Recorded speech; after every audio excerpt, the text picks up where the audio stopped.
things first. 3 months since the dastardly terror attack in Pahalgam, 2 months since India's counter-offensive against Pakistan, Parliament is witnessing a mega showdown on the two as we speak. It was Defence Minister who set the tone of debate earlier after constant disruption and even 3 adjournments. Point by point, Rajnath Singh allayed all of opposition fears, right from the ceasefire questions to long-standing how many jets did India lose. The government was measured in its response. It's the result that matters, as Defence Minister said, not so much the means employed. Leading the Congress charge was Gaurav Gogoi, still hung up on whether or not India lost any Rafale jets. Other opposition MPs raised questions about why did India stop the operation and the looming worry that Trump's recent claims have cast.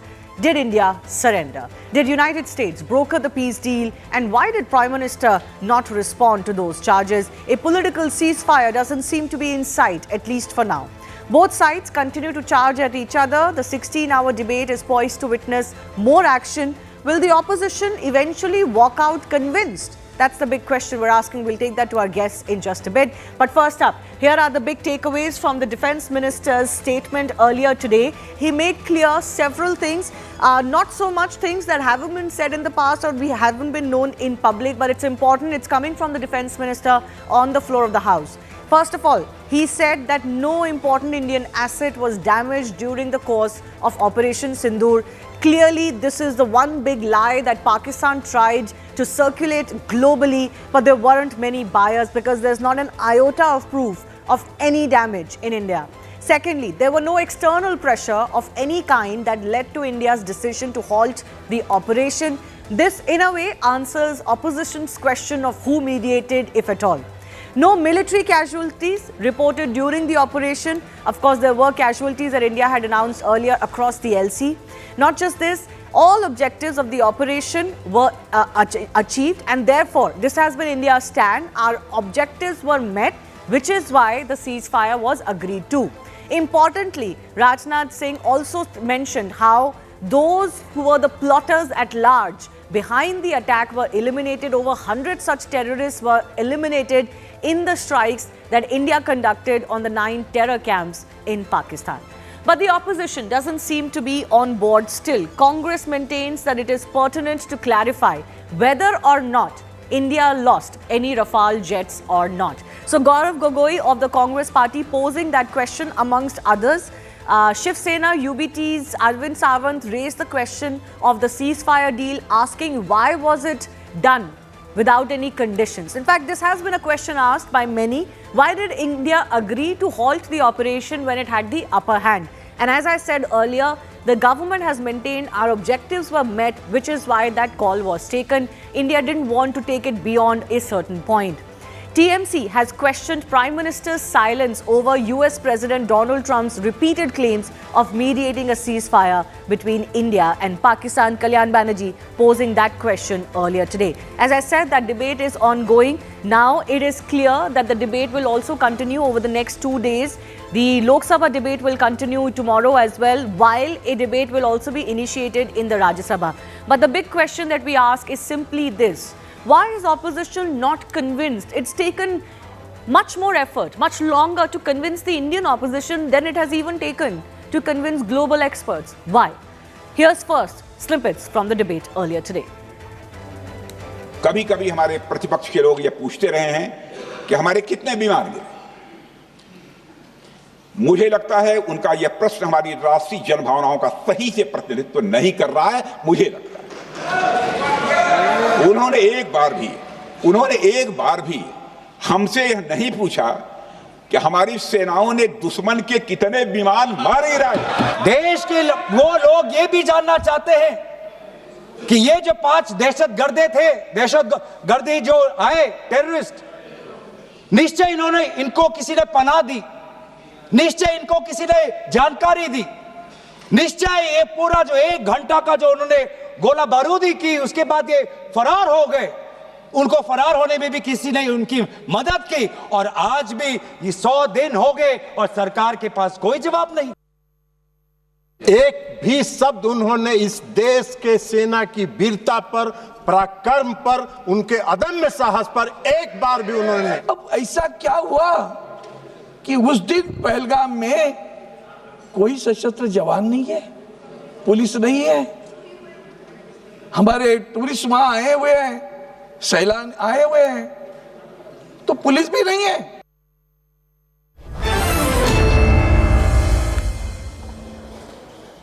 Let's go across to our guests joining us. Charu Pragya from the BJP, Sujata Paul from the Congress Party, Harsh Daya is a political analyst, and Rashid Kidwai, senior journalist, also with us. Remember, we're also keeping one eye on the developments that are taking place in Kashmir today. We're expecting more and more details to come out from official sources of the Indian forces and the army that are embroiled in an encounter in a combing operation as we speak. But first up, on proceedings in Parliament today, Sujata Paul, the Defence Minister, posed a very key question to the opposition, that why are you so obsessed on the damages caused to India, although there weren't any? Why doesn't the opposition ask the question, what damage we caused to Pakistan, how many jets of Pakistan were downed, and what was the achievements of Operation Sindoor? It's the mindset he's questioning today. Well, good evening, Shivani, to my co-panelists and to your audiences. It is our responsibility as a responsible opposition to question the government for the sake of our armed forces. Because our soldiers, they give up lives at the borders. They fight our enemies. But if any wrong will be done and which can affect their security, should we not ask this question? Because it is our responsibility to let our soldiers know how many jets were brought down by Pakistan. We should also be told by the Honorable Defence Minister how many of their jets came down. But the Indian Army did answer that question in as many words. No, hang on. Once again, you're saying it's important. Once again, ma'am, I'm just trying to get a clarification from you. You're saying it's important for the armed personals to know this. When the DGMO of the air operations himself said that, you know, losses are incurred in operations and it's not relevant to talk about the numbers. He's the leader of the armed forces and of the air operations. This is the answer he is giving. Then what else is required?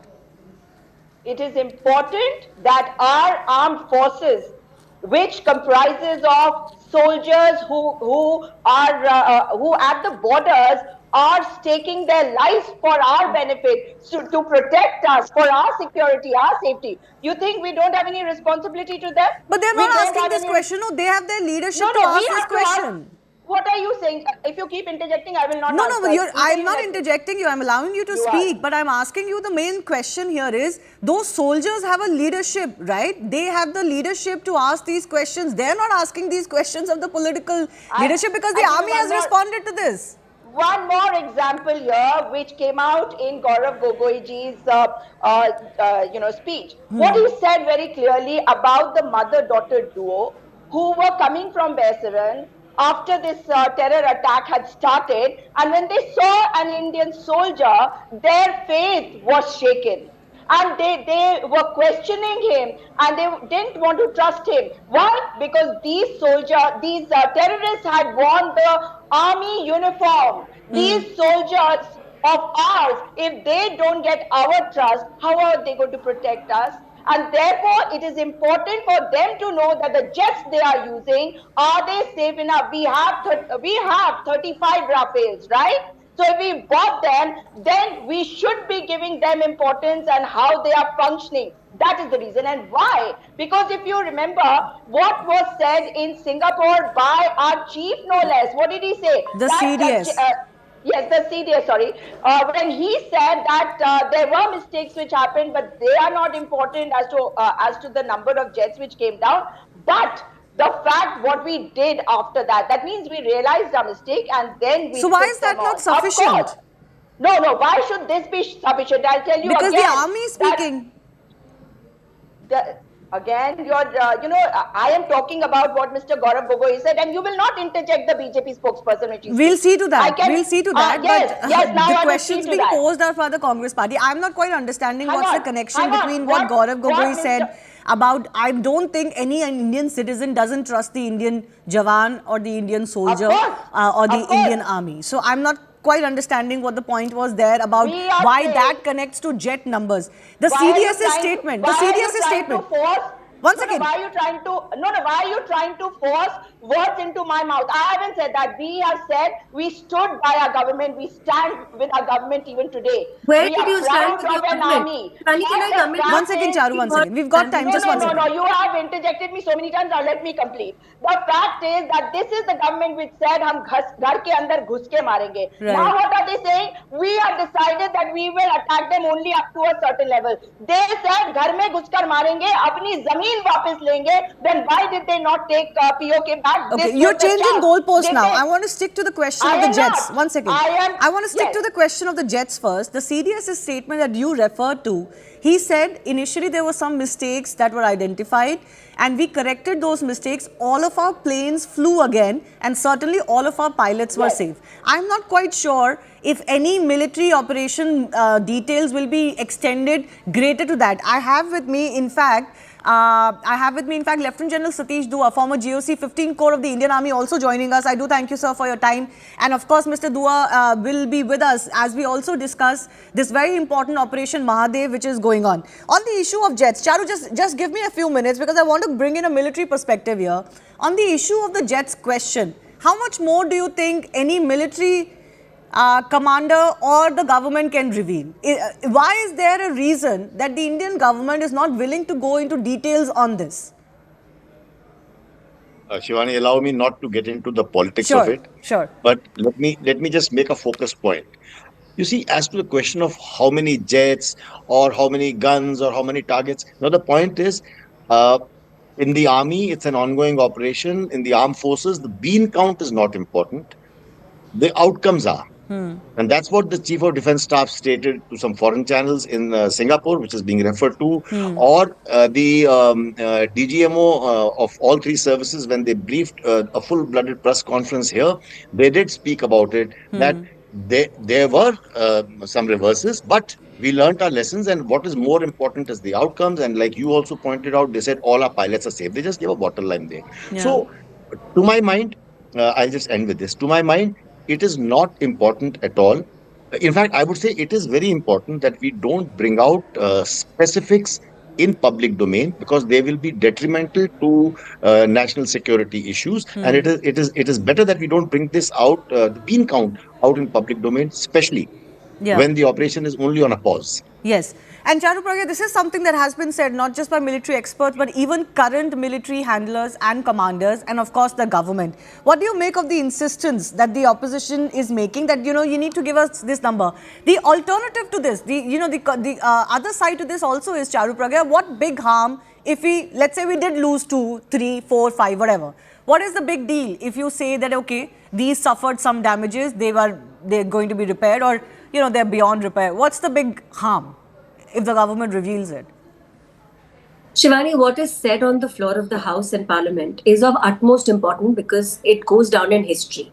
Our Raksha Mantri today said that no major Indian asset was damaged. It's been said very clearly that all our pilots are home. In 22 minutes flat, we decimated 11 air bases. We destroyed 20% of the Pakistani Air Force, and we hit out at terror camps where more than 100 terrorists were targeted.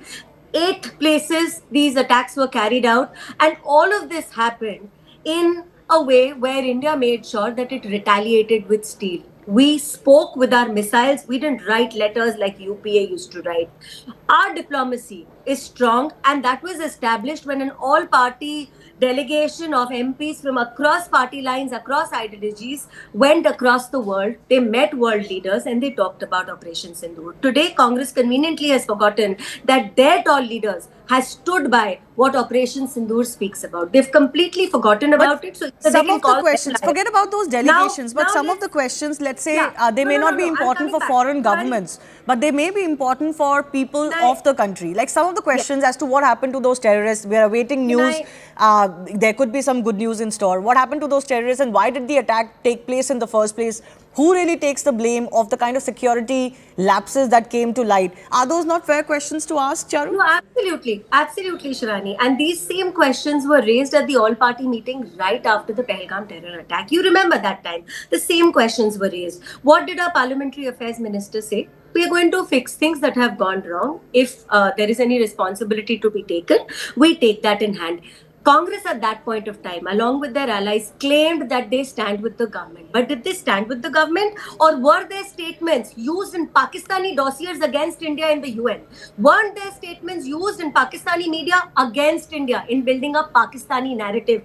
And they keep asking, why did India stop? My question to you is, have you reached such a low point in your life that instead of celebrating a national triumph, you're looking at it from a lens of political suspicion even today? And that's the lowest point that Indian opposition could have hit, because this is about our country now. Rashid Kidwai, I want to understand from you, this insistence, ma'am, I'll come back to you. We have time for the full hour, I'll come back to you.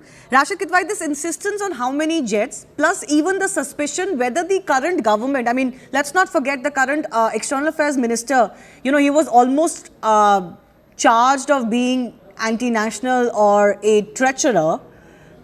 Because of certain allegations that the opposition had made against him, that he gave out information to Pakistan beforehand of the impending attack. His statement was misread or misconstrued. All of this, putting suspicion on India first and Indian government's actions first, which emboldens our enemies.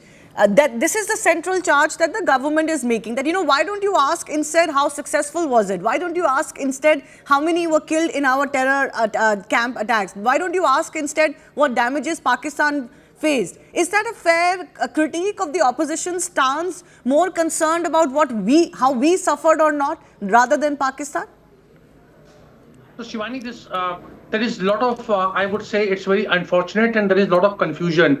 First of all, there is a fine distinction between the Indian state, for which our commitment is absolute, and the conduct of a government. So there is a difference between Indian state and the government of India.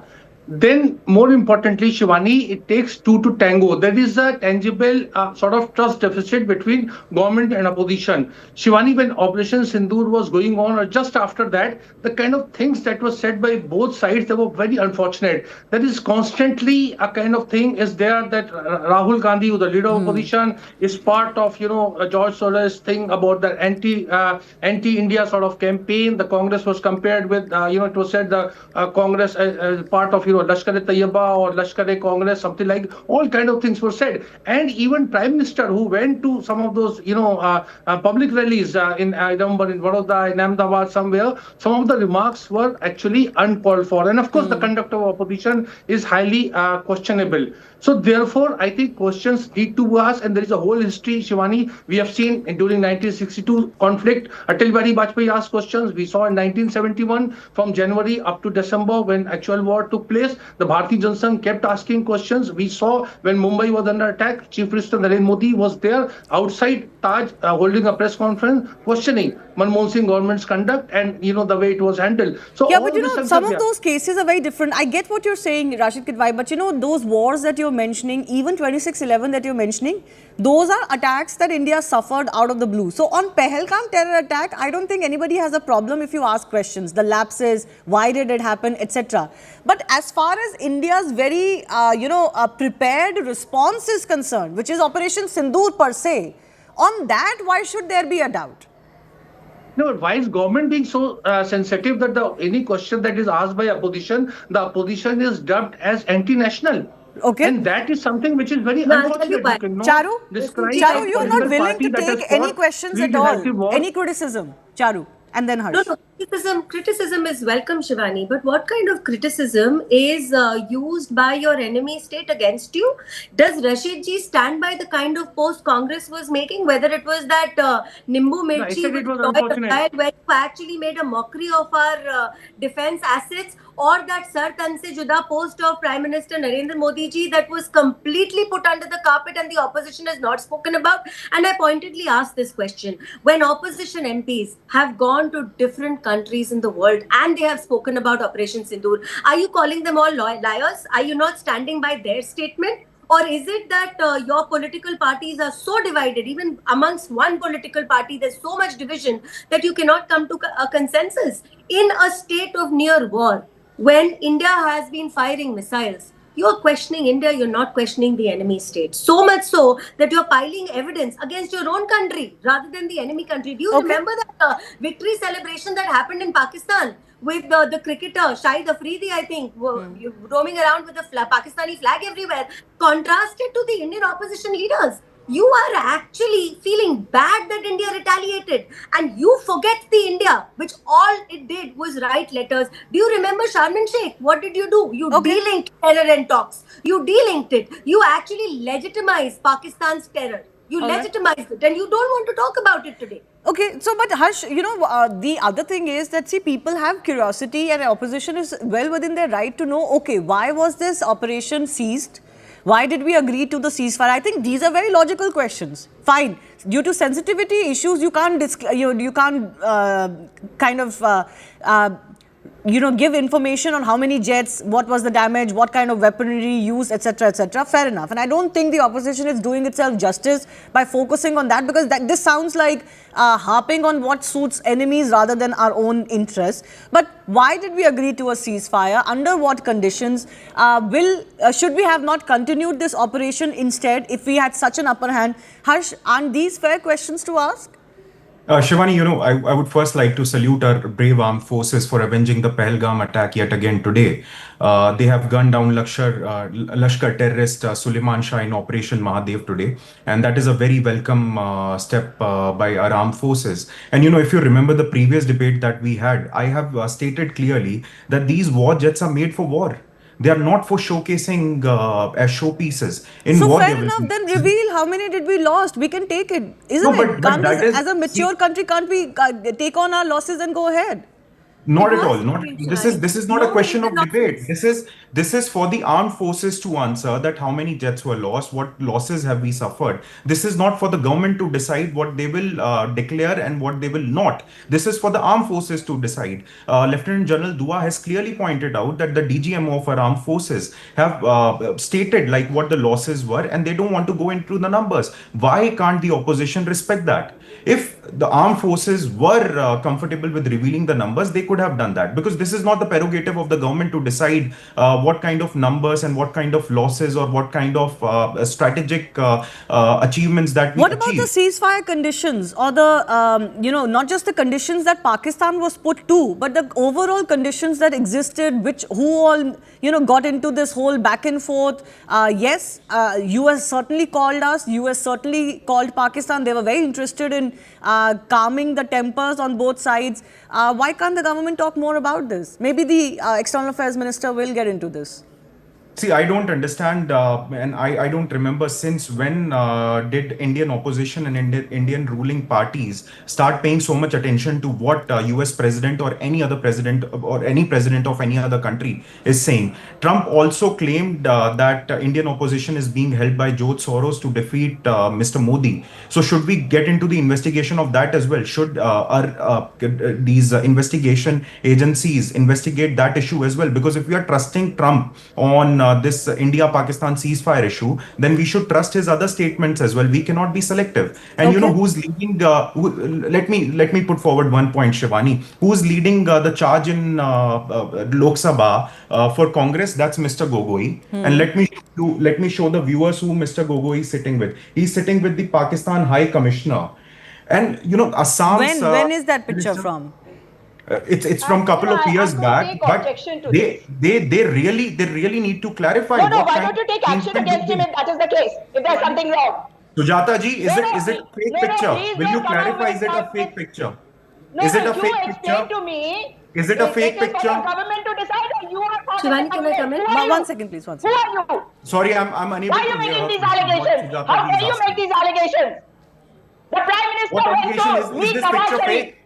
I want to forget that it was Mr. Atal Bihari Vajpayee who took a bus to Lahore. They are the Prime Ministers. That may not be the accurate comparisons to make. One second, ma'am. Ma'am, one second. Let's not shout at each other. let's not shout at each other. Prime ministers meeting each other may not be the accurate comparison on what Gaurav Gogoi is doing with the Pakistani High Commissioner. But I don't want to get into this. He's not here to defend himself. No, no, I think Let's just come back to the debate. Let's just come back to the debate. Charu wanted to come in, then Sujata ji, I'm coming to you right after that. Please. Yeah. Shivani, I want to quote two things. One, our Prime Minister very recently has spoken very clearly and he has said that the white flag was waved by Pakistan. When our Prime Minister speaks, our Defence Minister speaks, our External Affairs Minister speaks, our Armed Forces speak, they have made it extremely clear that this was a bilateral decision on the behest of Pakistan that India has taken. The world has applauded India's responsible restraint. We struck with intelligence and precision targeting. We were not out to get civilian. Which country has applauded us? My first Which point. country has The second applauded thing us? I want to say is I want to quote You Trump. will answer. Which country has applauded us? Not a single country has applauded us. Every country has stood with Pakistan, not with us. We have been hyphenated Okay. with them. Once again, let me take that to Charu.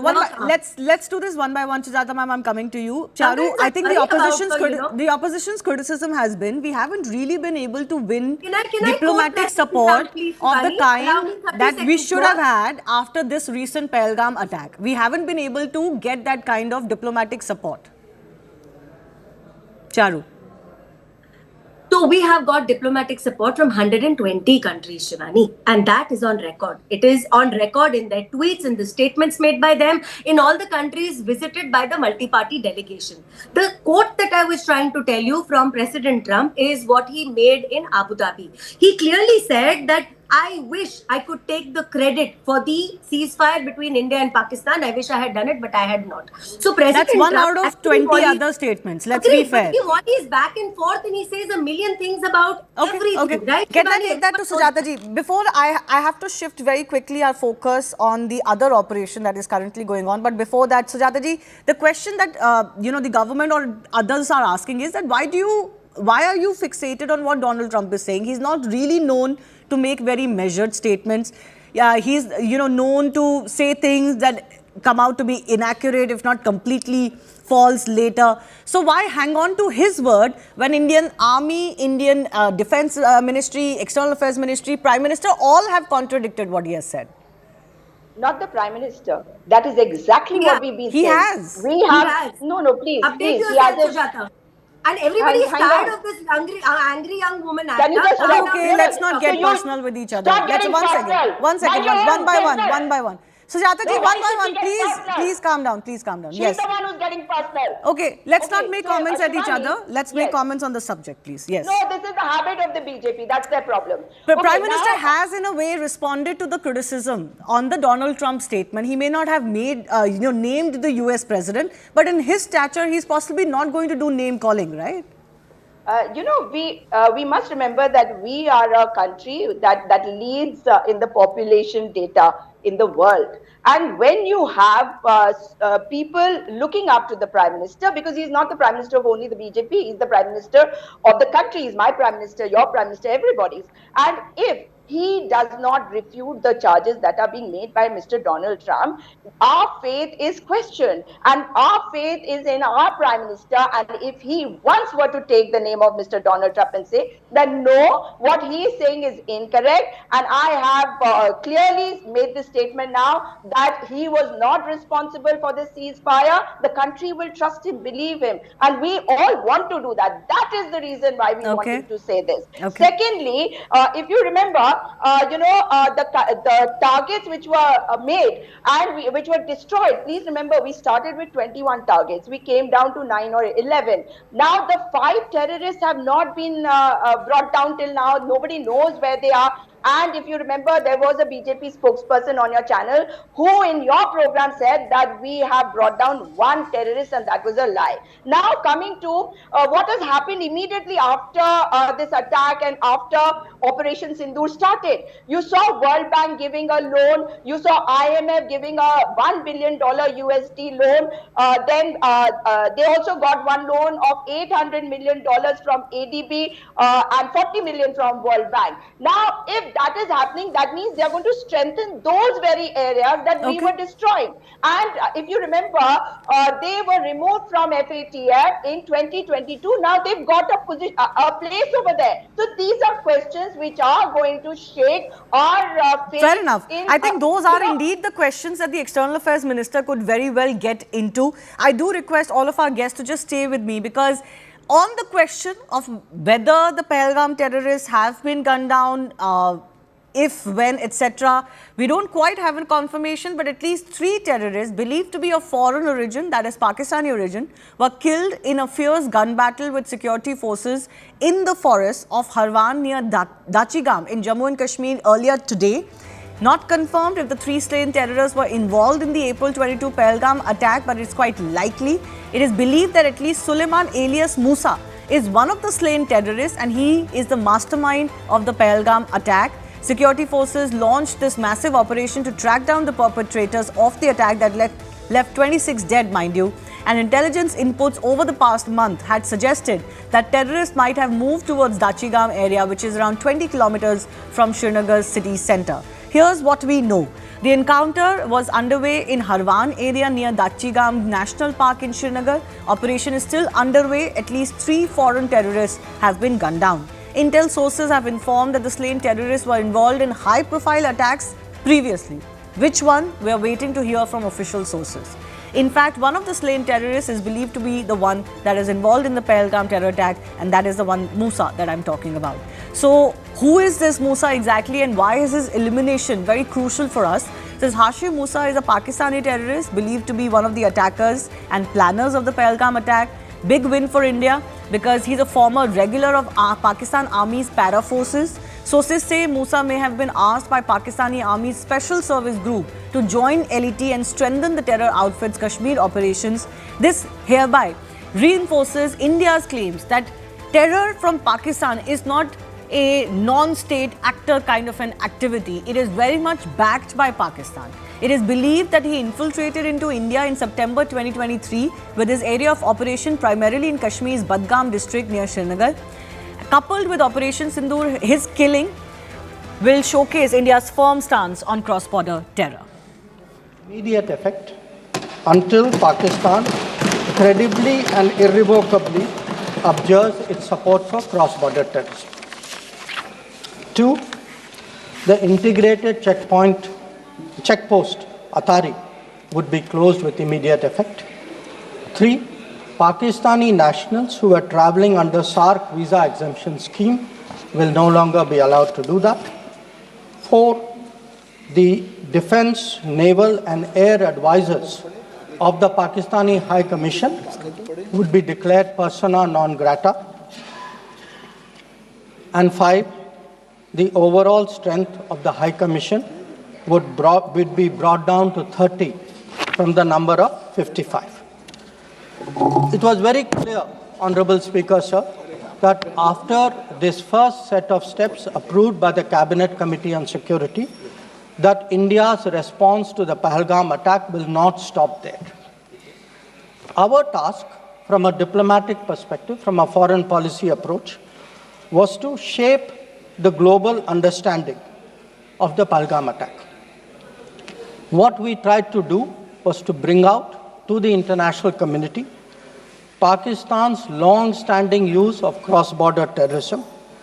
We highlighted the history of terrorism in Pakistan and how this particular attack was meant to target the economy of Jammu and Kashmir and to sow communal discord among the people of India. Our messages were 2. 1, zero tolerance of terrorism, and 2, the right to defend our people against terrorism. So all the interactions we did, the diplomatic briefings, we called all the embassies for briefings. We interacted with the media. All of this was aimed at these 2 objectives: zero tolerance of terrorism and the right to defend ourselves, right to defend the people of India against cross-border terrorism. Now, the focus for our diplomacy was understandably the UN Security Council. And Honorable Speaker, sir, the challenge for us was that at this particular point, Pakistan is a member of the Security Council. We are not. So we had to achieve our objectives in a Security Council where Pakistan is a member. Now, our goals in the Security Council were two. One, to get an endorsement from the Security Council of the need for accountability, and two, to bring to justice those who perpetrated this attack. And I am glad to say, Speaker, sir, and I hope that this is appreciated and recognized by the House.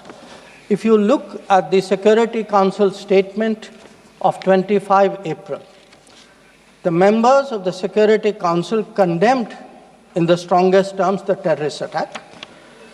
They affirmed terrorism in all its forms and manifestations constitute one of the most serious threats to international peace and security.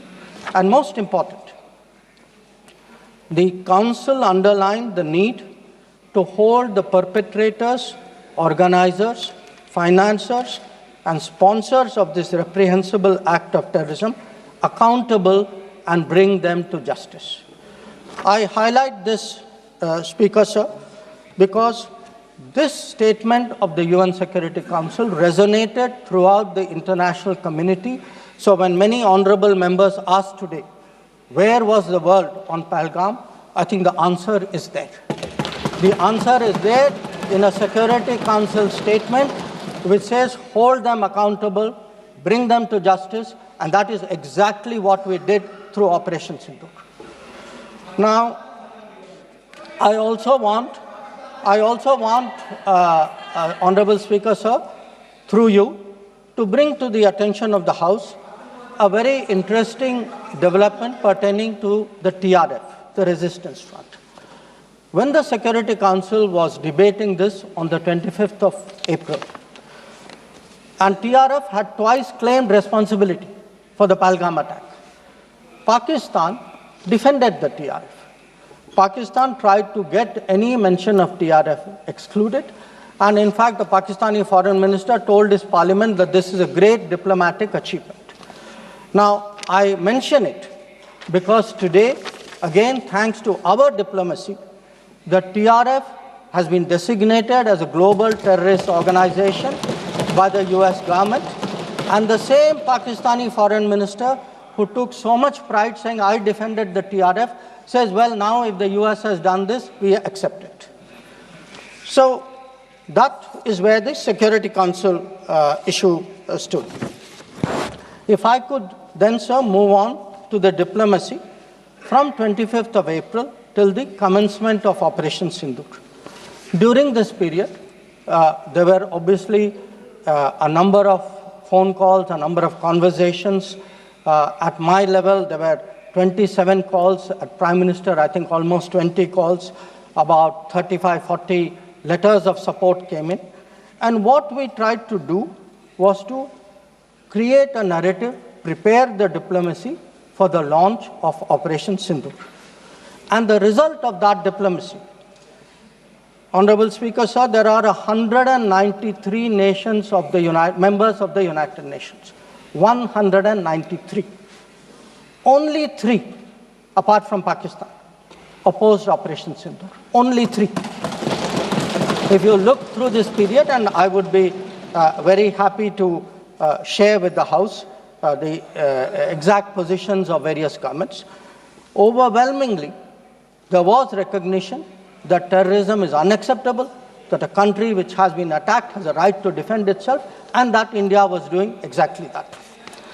Now, when Operation Sindoor was launched, we spelled out our objectives. There was a statement, Honorable Raksha Mantri ji referred to it in his statement, where we put out for the benefit of our own people, for the international community, that Operation Sindoor was hitting the terrorist infrastructure in Pakistan and Pakistan-occupied Jammu and Kashmir, from where terrorist attacks had been planned and launched. We highlighted that 9 sites had been targeted, and we said that our actions are focused, measured, and non-escalatory in nature. And we were living up to the commitment that those responsible for this attack will be held accountable. This was the commitment which was endorsed by the UN Security Council, thanks to our diplomacy. It was a commitment made by the Prime Minister to the people of India that we would hit those symbols, those sites, those planning places. So today, when I hear many questions from across the aisle, I want to say, which one of you imagined that Bhavalpur and Muridke would be brought down the way it was? Which one of you thought? When did you even think of it during your tenure? Did it even cross your mind? In fact, on the contrary, you ruled it out after 26/11. So I think our objectives are very clear. We wanted to send a message to the terrorists. We wanted to send a message to Pakistan that do not continue this support for terrorism. And I think on the morning of 7th of May, that message went home loud and clear. Now, sir, during this period, there was, when the operations were on, when the conflict, when the activities were on, operation is still continuing. A number of countries, number of their leaders, ministers, others called up. And they called up because people wanted to know what is happening. People wanted to know what is the thinking of India. People wanted to understand what we are doing. And I would like to share with the House, sir, through you, to everybody, we gave a common message. The common message was India is exercising its right to defend itself against terrorism. Number two, the targets which were hit on the 7th of May are known terrorist headquarters and infrastructure. Number three, there will be no mediation. Anything between us and Pakistan is bilateral. Number four, we will never bow down to nuclear blackmail. Number five, we are responding to Pakistani military attacks because after Operation Sindoor was launched, they had started targeting our military facilities. And we will continue to hit the Pakistani military. If the fighting is to stop, Pakistan must request it. And that request must come through the designated channel of DGMOs. This was a common message that we had given to many people who had called us during that period. Our position was very, very clear in how we were approaching the progress of Operation Sindoor. Now, sir, many members asked, some out of genuine curiosity, some perhaps less, what was the international support? How much international understanding was there of India's position? I would like to share with you a sample. So let me start with countries who are known to be partners of India.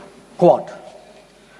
Quad gave a statement which says, the Quad unequivocally condemns all acts of terrorism and violent extremism in all its forms and manifestations, including cross-border terrorism. We condemn in strongest terms the terrorist attacks in Pahalgam on 22 April and call for perpetrators, organizers, and financiers of this reprehensible act to be brought to justice without any delay. Now, sir, this is the Quad. Now, let us look at a different grouping. BRICS. Now, BRICS has China as a member, Russia as a member, it has Iran as a member, Brazil, South Africa, Egypt. BRICS also condemned the April 22 attack. It reaffirmed its commitment to combating terrorism, again including cross-border terrorism. Now, I would like members of this House to understand, if India is attacked, if there is a terrorist attack on India, and a country says we condemn cross-border terrorism, I think it is obvious to everybody what that cross-border terrorism is. So, I then move on, sir, to the Central Asia. The Central Asian countries opposed providing safe haven, using terrorist proxies for cross-border terrorism, for terror financing, Now, I can cite statements from the Indian Ocean Rim Association, from individual countries, range of them. President Putin, for example, has said, he wrote to our president and said this brutal crime has no justification whatsoever and its perpetrators will face a deserved punishment. The president of Paraguay has said that he expresses solidarity and recognized India's legitimate right to self-defense. So the main point, the common thread, sir, which I would like to bring out is that number one, a cross-border terrorism across the board has been recognized, all forms and manifestations, opposition to condemnation of Pahalgam terrorist attack, and the right of India to bring people to justice. Now, sir, in addition to that, I would particularly like to mention 2 or 3 other developments. One, the American designation of TRF. On the 17th of July, the Department of State designated TRF as a foreign terrorist organization and a specially designated global terrorist. Now, this comes in the wake of the extradition of Tahavur Rana, who was involved in the 26/11 attack. And when people ask today, how successful is your foreign policy? Where is your diplomacy? I want to say that Tahavur Rana, which many of you tried for so long to get, is finally here because of us. I want to say TRF was designated not because somebody out there made a remark. TRF was designated as a global terrorist organization because our diplomacy persuaded another country to do that. Now, our strong stance has resonated across the world. I was some time ago in Germany, and standing next to me, the German foreign minister said, India has every right to defend itself against terrorism, and Germany will support this fight against terrorism. Similar position has been taken by France. Similar position has been taken by the European Union. So, what I would like to highlight, sir, is that today, where Operation Sindoor is concerned, there has been, the world sees what it is about. The world realizes this is a fight against terrorism. It is felt that India has acted responsibly but firmly. Now, I would like, sir, to address one particular aspect because some members have brought it up. And this is regarding the US activity during this period. Sir, I'd like to inform the House that on the 9th of May, Vice President J.D. Vance called the Prime Minister, warning of a massive Pakistani attack in the next few hours. Prime Minister, in his response, made it very clear that if such an attack happens, it would meet with an appropriate response from our side. Now, sir, that attack took place and was foiled by our armed forces, and I think the House should collectively appreciate the performance of the armed forces in foiling what was a massive attack on the 9th and 10th of May. Now, our response, which the Prime Minister promised, was delivered, and it was delivered with devastating effect.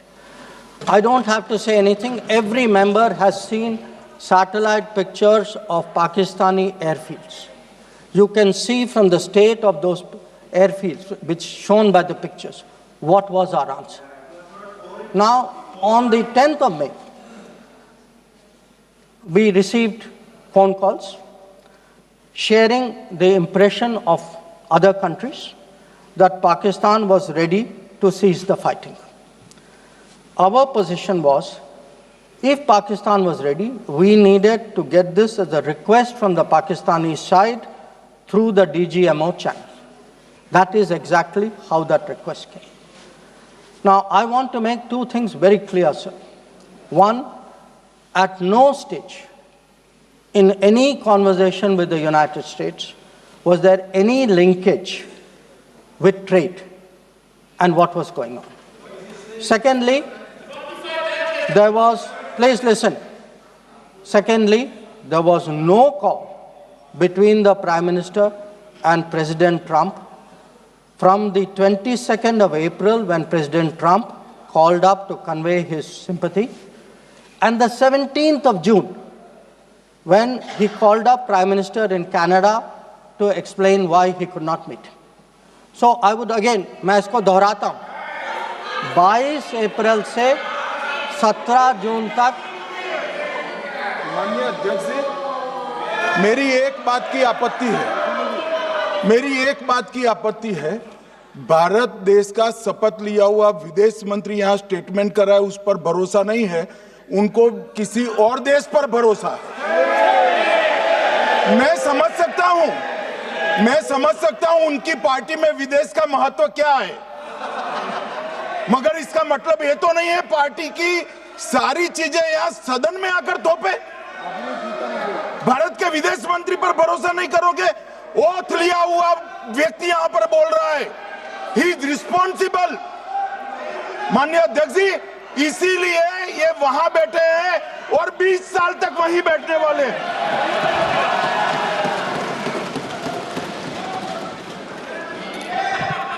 Honorable Speaker, sir, in the course of the debate today, some points were made by members of the opposition. I would like to respond to some of them.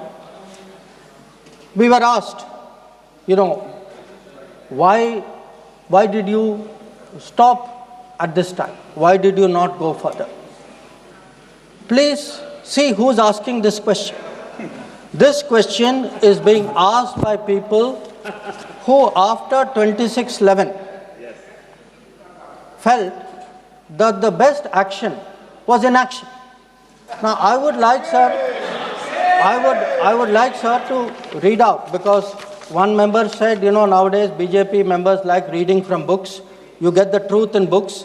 Sometimes you don't like what we read in books. So let me read out, sir, 2 excerpts from a book by the National Security Advisor of the UPA government. After 26/11, a chapter, this is a book called Choices.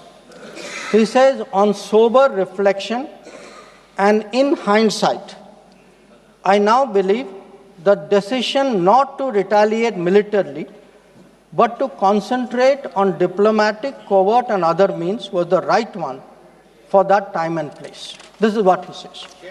But did he even do that? Because 26/11 happened in November of 2008. What was the reaction? The reaction was Sharm el-Sheikh. Was that diplomatic? Was it covert? Was it military? Now what did Sharm el-Sheikh do? In Sharm el-Sheikh, the then government and the Pakistani Prime Minister agreed terrorism is a main threat to both countries. Now, today, sir, people are saying, America is hyphenating you, Russia is hyphenating you. That is what I heard Dipinder Huda ji say. Hello, you are hyphenating yourself. I mean, you did not need a foreign country to say, please link India to Pakistan.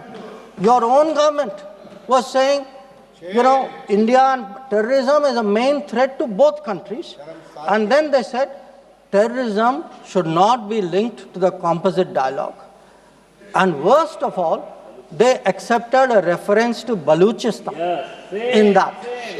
Now, here is a country reeling after 26/11.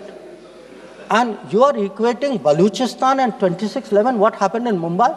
And you are saying that the perpetrator and the victim have both got a problem. And then now you are asking me, why didn't you go further? People who did nothing are asking a government which did so much, saying, why didn't you do more? Now, you might think, sir, that this is a one-off. But this is a habit, because this is the thinking in that part of the house. Some years ago, there was, if you remember, sir, the Mumbai train bombing. The Mumbai train bombing happened in July of 2006. In September of 2006, 3 months after the Mumbai train bombing, at Havana, the UPA government, with its Pakistani counterpart, condemns all acts of terrorism as though we are both again equal and agrees that it's a scourge that we need to effectively deal with together. And then they directed again resumption of dialogue. So what I want to highlight is for people who did nothing to have the temerity, the gumption today to ask a government which did so much, which brought down Bhavalpur and Muridke, to say, why didn't you do more? I think it's extraordinary. Now, sir, we also heard from one of the early speakers saying we are now facing a two-front and that the leader of opposition has been warning us about two-front. Now, all I can say, sir, is the person who said it and maybe the leader of opposition must have missed their history lessons in school. I'll tell you why. Because I would like to walk you through the history of this two-front. The two-front started because of something called POK. POK was created in 1948-49 by the government of this country by not completing the job of what was to be done. Now, sir, the House should note these dates. The two-front started 1963 when the Shaksgam Valley was ceded by Pakistan to China as a result of an agreement. Then in 1966, the Karakoram Highway was agreed upon, which took 20 years, was completed in 1986. Now, references were made to China-Pakistan military collaboration. So when did this collaboration start? I'll give you the year, 1966. In 1966, the first Chinese military supplies went to Pakistan. When did nuclear collaboration start? 1976. 1976, when Bhutto arranged for China-Pakistan to get together on this. And in 1980s, when Prime Minister Rajiv Gandhi was visiting China and Pakistan, that was when the nuclear collaboration was at its height. Now, let me go further. You will say, why are you talking history? So let me bring this further up. 2005, Pakistan-China Treaty of Friendship and Cooperation. 2006, Pakistan-China Free Trade Agreement. 2013, handing over of Gwadar to China, Gwadar port to China. May 2013, announcement of China-Pakistan Economic Corridor. So, sir, we are getting warnings about a US-China, Pakistan-China collaboration when this collaboration has been going on for 60 years. Now, let me also address two other points. There was a reference made to IMF that, why did you not stop? Why did you not stop? आपने सवाल उठाया तो जवाब भी सुनना पड़ेगा. आपने उठाया ना, आपके उपनेता ने उठाया, आपने सुनो जवाब. अब जैसे सवाल करोगे वैसे जवाब सुनने पड़ेंगे. Sir, the IMF loan which was given was approved in September 2024. It was an extended fund facility of $7 billion. Now, sir, the House should know, Pakistan is a serial borrower from the IMF. I think 16 or 17 times they have taken IMF package. Now, very interesting comparison, sir. In 2008, Pakistan got a standby arrangement of $9.70 billion. In 2013, it got another one of $5.9 billion. So the very people who are concerned today at a $7 billion package should remember a $15 billion package went through for Pakistan during that tenure. Now, reference was made, sir, to FATF. I want to say the longest period that Pakistan has been under FATF grey list has been under the tenure of the Modi government.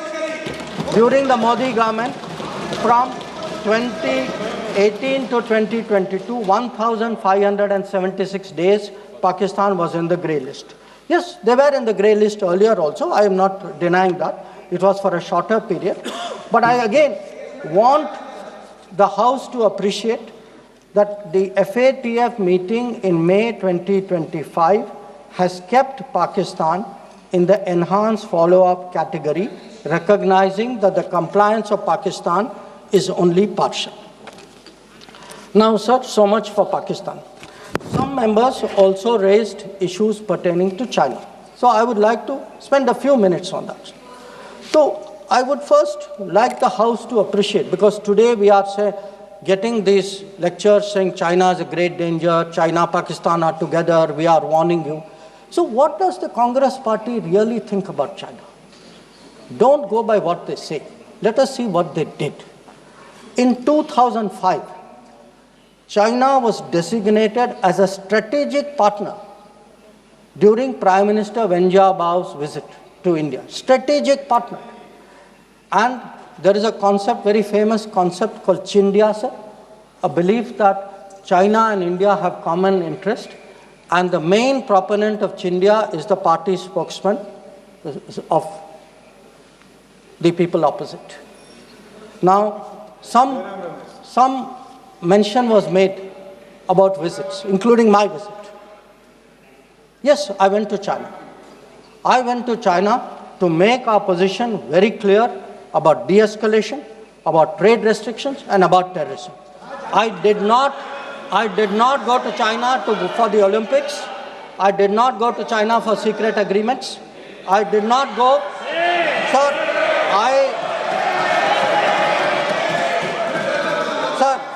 Sir, the House should know that people were watching Olympics when China was issuing stapled visas for people from Arunachal Pradesh and Jammu and Kashmir. This is the